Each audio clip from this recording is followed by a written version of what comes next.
اپنے دفاع کے لیے سارے چیزیں پاکستان نے خود بنائی ہے. پاکستان نے کسی ملک کو فتح نہیں کرنا ہے ناظرین. ہاں کوئی ملک میلی آنکھ سے دیکھے تو پھر اس کی خیر نہیں. ناظرین دیکھیں, آپ چاہے مغرب کی طرف سے ہمارے جو دشمن ہو یا مشرق سے ہندوستان کی طرف سے آئے, اس کو بھرپور جواب دیا جائے گا. ناظرین ایک اچھا اور خوشی کی بات یہ ہے کہ اس کا پاکستان ایکسپورٹ ورژن بھی بنا ہے, اور پاکستان نے JF-17 Thunder Block 3 بھی ایکسپورٹ کر رہے.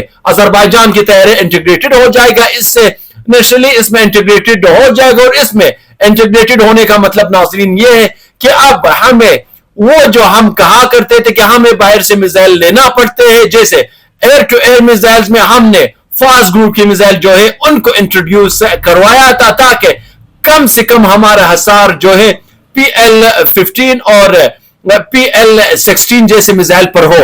باہر سے ہمیں بہت ضرورت مانگنا نہ پڑے, کوئی چیز ہمارے اپنے پاس موجود ہو. ناظرین جب ٹیکنالوجی آپ کے اپنی ہوگی تو آپ اس کو فائر بھی کر سکتے ہیں, بنا بھی سکتے ہیں اور بیچ بھی سکتے ہیں. اچھا ناظرین, اس میں ایک اور بڑی زبردست بات یہ ہے کہ جب آپ کی ٹیکنالوجی اپنی ہوتی ہے تو آپ اس ٹیکنالوجی کی ایک چیز کا آپ کو پتہ ہوتی ہے, اور انٹیگریشن میں آپ کو بڑی آسانی رہتی ہے, کیونکہ جہاز پاکستان نے خود بنایا ہے. تو اس کے ساتھ ساتھ انٹیگریٹڈ کرنا جو ہے, میرے اطلاع کے مطابق اس کو 2 جہازوں کے ساتھ انٹیگریٹڈ کیا گیا ہے. ناظرین معراج کے ساتھ بھی اس کو انٹیگریٹڈ کیا ہے, اور جس کا اب گریڈ ورژن جو ہے اس وقت ہمارے پاس موجود ہے, اور وہ JF-17 Thunder کے ساتھ بھی کیا گیا ہے. تو ناظرین ایک چیز جو میں سمجھتا ہوں کہ یہ ایک ڈبل مزہ ہے, یعنی میزائل جو ہے دونوں جہازوں میں استعمال ہو سکتے ہیں, اور آنے والے وقت میں اس کی اہمیت اور ویلیو اور بھی زیادہ بڑھے گی, کیونکہ ہمارا دشمن ملک بھارت ہے. ناظرین اس کے متعلق مختلف ٹینکس کہہ رہے کہ مودی اپنے شکست کا بدلہ لینے کا سوچ رہے ہیں, لیکن ایسے تیمور جیسے میزائل کو ہوتے ہوئے میرا خیال ہے کہ اس کے ناپاک ارادے جو ہے اس کے دل کے اندر ہی دفن ہو جائیں گے. ناظرین بات اگر معراج اور JF-17 Thunder کی ہے تو اس میں بڑی زبردست پوائنٹ یہ بھی ہے کہ دنیا کے کئی ممالک ابھی تک معراج طیارے استعمال کر رہے, تو اگر ہم نے معراج طیارے کے ساتھ ساتھ اس کو انٹیگریٹڈ کر لیا تو وہ ملک ہم سے یہ تیمور میزائل بھی خرید سکتے ہیں. یہ ایک بہت اچھی بات ہے. دیکھیں ناظرین, 2 ممالک 2 قسم کی ٹیکنالوجی ہے. میرا جو ہے فرانسیسی ٹیکنالوجی اور JF-17 Thunder چائنیز ٹیکنالوجی کا حامل جہاز ہے, یعنی بنا تو پاکستان نے اس کو اشتراک چین کے ساتھ, اور اب اس کی ٹیکنالوجی پاکستان کے پاس خود آ گئی ہے. لیکن ناظرین یہ ٹیکنالوجی آغاز اس کا جو ہے وہی چائنا کے زونگ فینگ سے ہوا تھا, اور وہی اس کو JF کہا جاتا ہے. ناظرین اس کے ساتھ انٹیگریٹڈ کرنے کا مطلب میں نے آپ سے کہا تھا کہ آذربائیجان کو جس طرح سے پاکستان نے جہاز دیے اسی طرح سے میزائل بھی دیں گے. اب بہت سارے ممالک جو ہے خواہش کا اظہار کرے, جیسے نائجیریا اس میں شامل ہے, جیسے ارجنٹائن اس میں شامل ہے, بنگلہ دیش ہے, تو وہ JF-17 Thunder Block 3 کو لینا چاہتے تو ان کو اضافی طور پر ساتھ جو ہے, آج کل آپ کو پتہ ہے کہ جو چیزیں ناظرین کسی جہاز کے ساتھ انٹیگریٹڈ ہوتی ہے, اگر وہ کسی دوسرے کنٹری سے لینا پڑے تو وہ ایک نئے معاہدے کی شکل میں پھر وہ چیزیں جاتی ہے.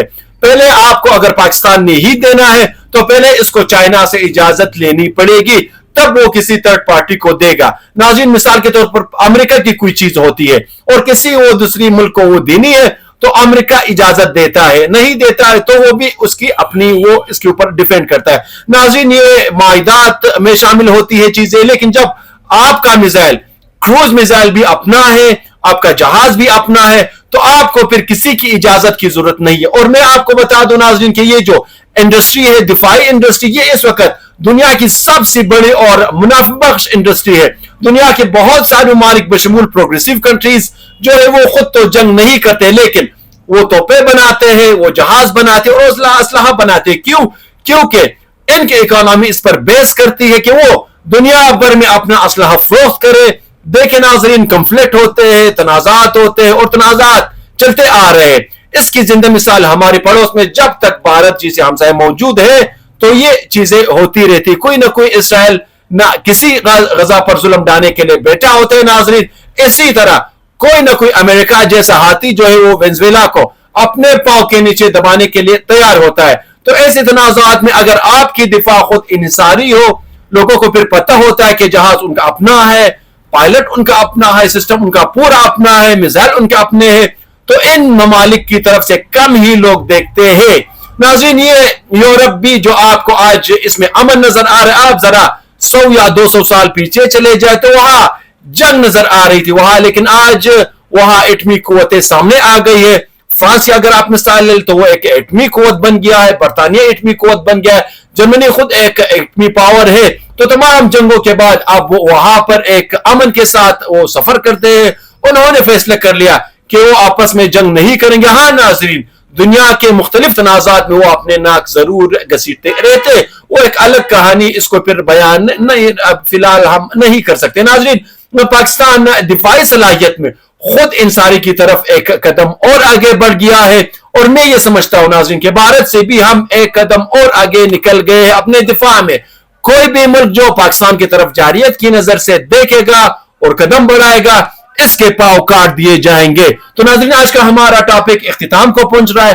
نیکسٹ ٹاپک تک مجھے دیجیے اجازت. اللہ نگہبان.